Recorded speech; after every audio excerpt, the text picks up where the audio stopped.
Astaghfirullah minal khataya, Rabbi zidni ilman, zidni ilman. Ya kan? Tapi makin lama di dalam isi riba, Rp1.000 yang dulu bisa dipakai untuk membeli 50 kg emas pada tahun 46, ketika pertama kali diberikan rupiah, hari ini diberikan tukang parkir pun tidak mau. Maka mereka ganti gambarnya dengan Soekarno-Hatta, nolnya ditambah 2, menjadi 100.000. Yang 99.000 dari mana? Ya kan?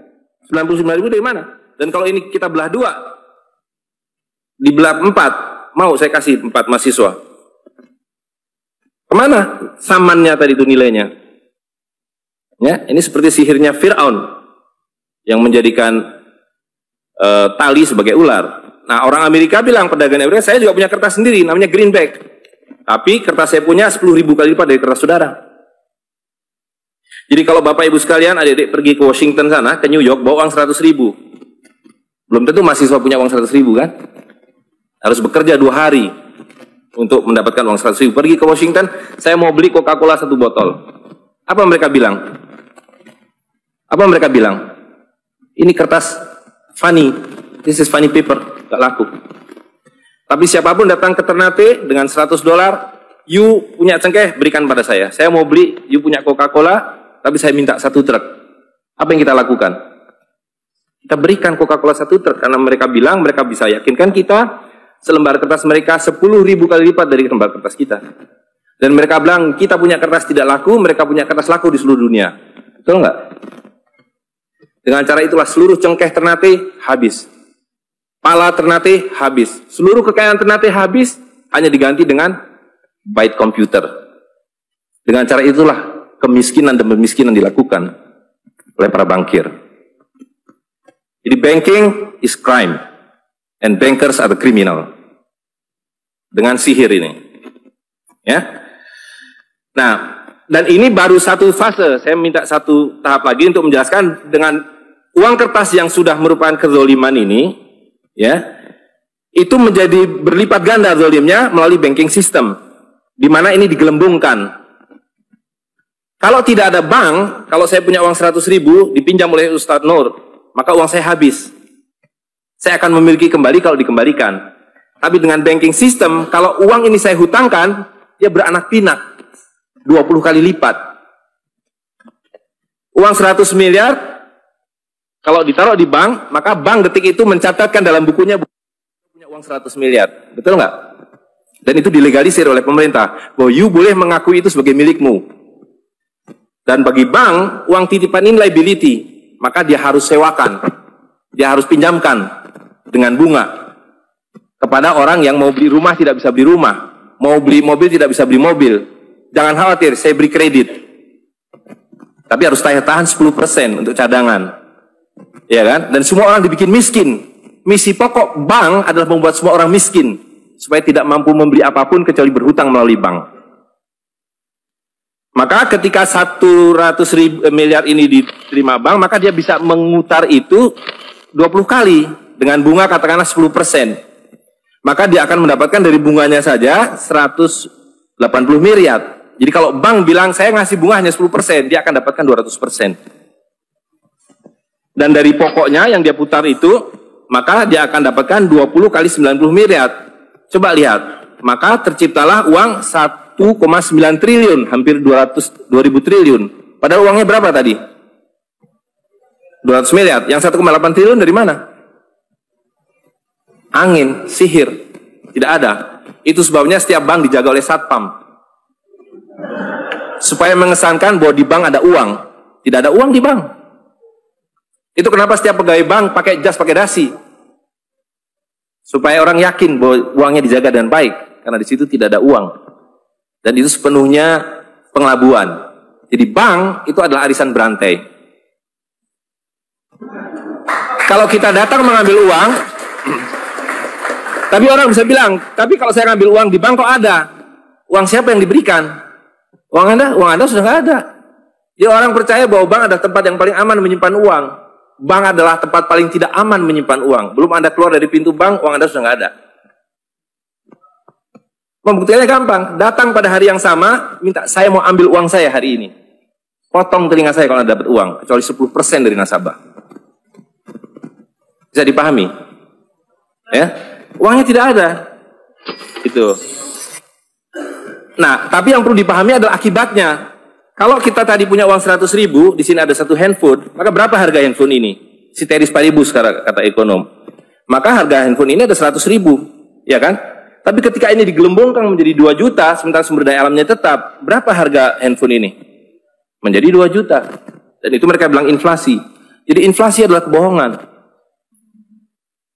Lihat ya, dulu ketika Republik Indonesia didirikan, uang yang pertama dicetak adalah 1 sen, paling besar 100 rupiah, 600 rupiah. Uang 1000 pernah didesain tapi tidak dicetak karena terlalu besar. Karena dengan 1000 Anda sudah dapat beli emas setengah kilo. Pada waktu itu 1 gram emas hanya 2 rupiah. Dan mereka berjanji, jangan khawatir, setiap rupiah saya jamin dengan 1,5 gram emas. Sampai sekarang itu berlaku Undang-Undang tahun 46. Nah, tapi lihat, karena uang kertas itu sihir, dicetak makin banyak, nilainya merosot. Bebeknya mah tetap, cengkehnya tetap, palanya tetap, tapi nilai uangnya yang merosot. Maka mulai tahun 52, ini pertama kali by the way, ini Bank Indonesia baru muncul tahun 52. Bank Sentral Republik Indonesia itu bukan Bank Indonesia, dulu namanya BNI 46. Tapi Belanda tidak mau. You mau merdeka, you mesti nurut saya. Hentikan BNI 46, ganti dengan bank saya, The Jeffers Bank, menjadi Bank Indonesia. Dan hentikan uang Republik Indonesia, ganti dengan uang saya, Guilders, yang kemudian berubah menjadi uang Bank Indonesia. Oke? Nah, begitu muncul tahun 52, rupiah sudah mulai tidak laku. Dibikinlah uang 1.000 rupiah. Ringkas cerita, tahun 57, uang 1.000 sudah mulai tidak laku. Dibuatlah 2.500 rupiah. Dibuatlah uang 5.000, pertama kali muncul 64, uang 10.000 rupiah. Pak Kano bilang kita sudah terlalu miskin, maka uang 1.000 digunduli menjadi 1 rupiah yang disebut senering. Tapi tidak lama kemudian muncul lagi, karena uang kertas adalah penipuan, worthless, no value. Ringkas cerita, Pak Harto dibilang berhasil dalam pembangunan, dia bikin uang 50.000 rupiah dengan gambar Pak Harto dan kapal terbangnya. Tapi inilah ilusi yang lain, inilah sihir yang lain. Semakin besar uang Anda bukan semakin kaya. Semakin uang besar Anda berarti semakin miskin. Bisa diikuti? Maka ketika terjadi krismon, rupiah makin tidak laku, harus dibikin uang 100.000. Dan sekarang uang 100.000 sudah mulai tidak laku. Ibu-ibu sudah komplain kalau pergi ke pasar dengan 100.000. Betul nggak, Bu? Sudah tidak bisa beli apa-apa ini. Maka mereka dua pilihannya. Pilihan pertama adalah mereka akan mencetak uang 200.000, 500.000. Tapi tidak mungkin, komputer sudah nggak bisa menghitung, kalkulator nggak bisa menghitung, hang, terlalu banyak nolnya. Pilihan kedua adalah digunduli nolnya, redenominasi. Jadi redenominasi itu bukan untuk mengatasi inflasi, tapi untuk menutupi inflasi. Jadi itu adalah pengelabuan di atas pengelabuan, di atas pengelabuan, di atas pengelabuan. Gitu, ya. Jadi secara real, uang 100.000 ini dulu ketika Pak Harto masih berkuasa menjelang jatuh itu, kalau dibelikan telur dapat 50 kilo. Masih ada yang ingat gak, Bu? Kalau ibu-ibu ingat pasti. 1 kilo telur harganya 2.000 rupiah. Begitu Pak Harto jatuh, dibilang ini gara-gara krismon, uangnya sama. Walaupun ini belum ada waktu itu, karena ini masih 50.000 aja udah besar waktu itu. Uang yang sama dengan telur yang sama, tiba-tiba dibawa ke pasar, saya mau beli telur. Bu, hari ini tidak dapat 50 kilo lagi. Hari ini cuma dapat 13 kilo. Karena daya belinya, telur sekarang 7.500. Dan hari ini, kalau di pasar Ternate berapa, Bu, harga telur sekilo? Hari ini. Di Jakarta 20.000. Dan telurnya sama. 1 kilo itu isinya 16 butir, 17 butir, 18 butir. Uangnya sama. Tapi hari ini kalau dibelikan telur hanya dapat 5 kilo. Kemana yang 45 kilo? Itu yang mereka rampok. Itu yang mereka rampok dengan melalui apa yang mereka sebut inflasi. Tapi sebenarnya dengan cara penggelembungan uang. Kertas yang terus-menerus nilai. Nah, satu lagi Pak ya, saya minta ini karena ini penting sekali. Ini penting sekali. Nah, sistem zalim ini kemudian difikskan dalam satu sistem politik yang disebut nation state pada level global. Karena judulnya kan globalisasi uang. Jadi negara bangsa itu diciptakan oleh para bankir pada abad ke-20. Jadi waktu Indonesia merdeka, Singapura merdeka, Malaysia merdeka, Afrika merdeka, itu bukan kemerdekaan spontan, tapi didesain. Didesain karena kalau dulu mereka mau merampas cengkeh orang Ternate, mau merampas kepala orang Ternate, dia harus bawa serdadu ke sini, dia harus ambil cengkeh dan kepalanya. Repot kan? Maka dengan menciptakan uang kertas, mereka tetap bisa mengambil cengkeh orang Ternate, mengambil kepala orang Ternate tanpa harus kirim serdadu di sini. Dan karena itu saya kasih merdeka. Tapi satu mesti bikin bank sentral, kedua pakai uang kertas. Supaya saya tetap bisa membeli 1 barel minyak Anda dengan harga 4 sen dolar. Karena mencetak uang ini biayanya hanya 4 sen, 500 rupiah. Ya, jadi berapapun harta yang kita punya bisa dibeli dengan cara itu. Nah, lalu tadi saya sudah ceritakan uang kertas itu dimunculkan bersamaan dengan konsep negara nasional plus hutang negara. You boleh merdeka tapi you miskin. Rakyat penyakitan, rakyatmu bodoh.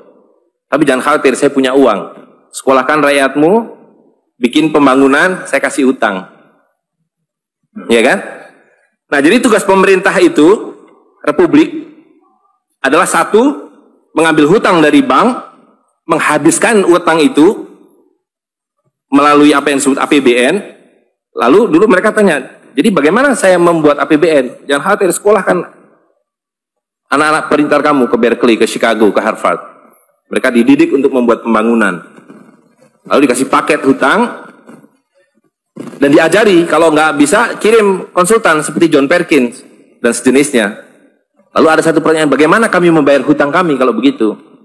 Mereka bilang, you punya 200 juta rakyat, pajaki rakyat kalian. Pajaki rakyat kalian.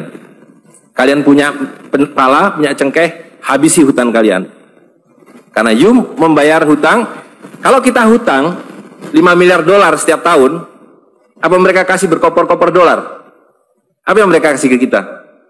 Mereka hanya mengetik di komputer 5 miliar dolar, ting, masuk ke Bank Indonesia. Nanti Bank Indonesia tinggal kirim ting ke Bappenas, Bappenas ting ke departemen-departemen itu. Tapi ketika kita mau membayar hutang mereka, bisa kita mengetik di komputer 5 miliar dolar, ting, dibayarkan ke Bank Dunia? Gak bisa, you mesti punya devisa. Dari mana kamu punya devisa? You mesti beli dolar kami. Caranya tebang hutang kalian, habisi boksit kalian, habisi mineral kalian. Betul nggak? Nah, jadi itulah yang terjadi di dalam sistem Fir'aun sekarang ini, bahwa pemerintah itu didesain hanya untuk mengambil hutang dari bank, menghabiskan melalui APBN dan proyek, kemudian memajaki rakyat. Karena itu pajak semakin hari semakin tinggi, semakin banyak, semakin tinggi, semakin banyak. Gitu. Nah, jadi kalau digambarkan seperti ini, ya kan? Wilayah domestik nasional itu adalah demokrasi. Supaya kalau 5 tahun harus ganti. Kalau ada presiden, ada perdana menteri yang tidak nurut pada para bankir, out. Tapi para bankir tidak pernah berganti, mereka turun-temurun, perusahaan swasta, anak beranak pinak. Ini kira-kira hanya 400 keluarga di dunia ini yang menguasai seluruh sistem keuangan dan politik. Jadi kita ini sekarang utangnya tiba-tiba sudah 2.100 triliun. Padahal tahun waktu Pak Harto jatuh itu utangnya hanya berapa? 50 miliar dolar, 500 triliun. Sekarang sudah 2.000 triliun. Dan begitu kurs dolar berubah, utang kita nambah. Gitu. Dan BI tidak pernah memenuhi janjinya. Karena tugas pokok BI adalah menjaga stabilitas kurs. Tidak pernah bisa. Dan tidak akan pernah bisa. Apapun yang dilakukan, karena memang tidak ada nilainya. Gitu. Nah, jadi sebagai penutup, maka apa yang harus kita lakukan adalah membalik seperti yang mereka dulu lakukan. Yang mereka dulu lakukan adalah mengambil emas dan perak dari orang tua kita. Mereka lebur menjadi batangan, dia simpan di berangkas, dan kepada kita dikasih toilet paper ini, kata Mahathir Muhammad. Maka yang harus kita lakukan sekarang sebelum ini jadi apa? Oncom. Lebih berharga oncom. Tukarkanlah menjadi emas dan perak, menjadi dinar dan dirham, dan kemudian gunakan untuk muamalah. Karena Nabi sudah mengatakan akan datang satu zaman di mana semua yang kamu miliki tidak ada harganya, kehabisan nilai, kecuali dinar dan dirham, kecuali emas dan perak. Jadi kalau dilihat, ya dolar dalam dinar atau dinar dalam dolar dalam 10 tahun terakhir 2004 itu cuma 54 dolar. Hari ini sudah di atas 250 dolar. Dan lihat, menipunya uang kertas ya. Kalau kita pakai untuk menyimpan naik haji, kalau Anda menabung dolar, maka tiap tahun naik. Saya sudah hitung ini, dan ini valid sekali. Naik setiap tahun itu 3,5%. Kalau Anda menyimpan rupiah, setiap tahun naik 5%, nggak nyampe-nyampe. Tapi kalau Anda menyimpan dinar, maka dia akan turun 8% setahun. Jadi tahun 2000 naik haji butuh uang 21 juta rupiah. Kalau dinar butuh 71 dinar. Tapi hari ini kalau mau naik haji butuh hampir 40 juta rupiah. Dengan dinar cukup dengan 16 dinar. Jadi dulu kalau punya rupiah naik haji satu orang, sekarang sampai Dubai suruh pulang. Nggak cukup uangnya. Tapi dengan dinar dulu naik haji satu orang, sekarang bisa naik haji 4 orang. Dengan kata lain, kalau Bapak Ibu sekalian serahkan cengkeh Bapak Ibu sekalian dan menerima uang kertas, Anda 4 kali miskin. Detik itu juga dalam konteks ini. Maka serahkanlah cengkeh dan katakan, saya mau serahkan cengkeh, bayar kami dengan dinar. Bayar kami dengan dirham. Saya serahkan pala kami, bayar kami dengan emas dan perak. Saya tidak mau uang palsu ini, uang-uangan ini. Saya mau uang yang sebenarnya, uang dari Rasul SAW. Ya, gitu. Dan harga minyak ini palsu semua. Dibilang minyak naik, turun naik, tidak ada yang minyak naik. Kalau dengan dolar dia naik terus. Tapi dengan dinar dia flat. Sekali lagi, bahwa sumber daya alam itu terbatas. Maka alat tukar pun harus terbatas. Jadi ketika kita menggunakan kertas, ini digelembungkan. Tapi ketika Anda menggunakan emas dan perak, ini sama. Maka sekali dia punya alat tukar, nilai tukarnya dari zaman Rasulullah SAW seekor kambing, hari ini 1 dinar dapat seekor kambing. Zaman Nabi dapat seekor ayam 1 dirham, hari ini dapat seekor ayam. Tidak ada yang berubah. Sekali lagi pemiskinan itu adalah dibikin oleh sistem. Dan tadi sudah disampaikan bahwa dari tahun ke tahun, di dalam slide yang sebelumnya dalam penjelasan itu, bahwa dinar dan dirham itu selalu dicetak oleh para sultan. Jadi lihat, ketika para sultan berkuasa, para sultan berikan emas dan perak pada rakyat. Para sultan kemudian disingkirkan, diganti oleh para bankir, emas dan perak mereka ambil, diberikan kertas. Itu yang terjadi dari abad ke-19. Maka alhamdulillah pada hari ini kita melihat bahwa kesultanan sudah kembali dengan dinar dan dirham.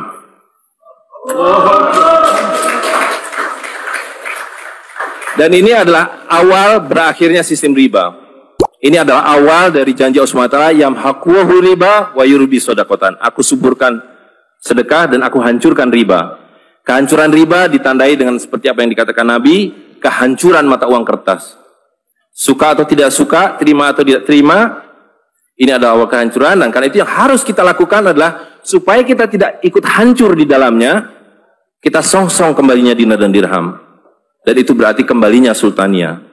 Dan Ternate adalah awal dari kembalinya dinar dan dirham dan sultania bersama dengan Kesultanan Cirebon, bersama dengan Kesultanan di Sulu. Jadi sekarang sudah ada ketiga sultan yang mencetak kembali dinar dan dirham. Dan ini akan mengawali kembalinya dinar dan dirham di seluruh dunia. Jadi kalau pada abad 15, abad 16, abad 17 bangsa Ternate sudah sampai ke Madagaskar, sudah sampai ke negeri atas angin di Spanyol, maka pada abad 21 kembali Ternate sampai Spanyol. Ternate sudah kembali sampai Afrika Selatan, sudah sampai Eropa melalui dinar dan dirham yang berlaku di seluruh dunia. Orang Amerika tidak kan, emas saya 5 kali lipat dari emas saudara, tidak bisa. Emas kami dari Ternate sama harganya dengan emas kalian. You 1 dinar, kami 1 dinar. You 1 dirham, kami 1 dirham. Itulah keadilan. Ya. Jadi karena itu Bapak Ibu sekalian, yang terakhir sekali saya ingin sampaikan, dinar dan dirham yang kita bicarakan ini tidak ada artinya kalau berhenti hanya di dalam ruangan ini. Dinar dan dirham harus segera berkemerincing di kota Ternate. Dan Anda semua yang harus memulainya. Tadi 2 orang sudah menyatakan diri sebagai relawan Jawara, jaringan wirausahawan dan pengguna dinar dirham Nusantara. Maka dalam waktu sebentar, insya Allah di Ternate, dari 2 orang ini akan menjadi 2.000 orang yang menggunakan dinar dan dirham. Ya, dari 2.000 akan menjadi 200.000. Seluruh penduduk Ternate menggunakan dinar dan dirham. Dan Kanjeng Sultan dari beberapa waktu yang lalu sudah mulai membagikan zakat dalam dirham. Jadi di Ternate itu sekurangnya sudah ada 1.000 orang memiliki koin dirham yang dibagikan oleh Sultan. Dan itu adalah awal. Ini baru awal dari kembalinya Islam dan berakhirnya kezaliman. Jadi sekali lagi Bapak Ibu sekalian, marilah segera ya ular-ular Fir'aun itu kita akhiri dengan cara yang sangat mudah, yaitu kita mentaati perintah Allah SWT.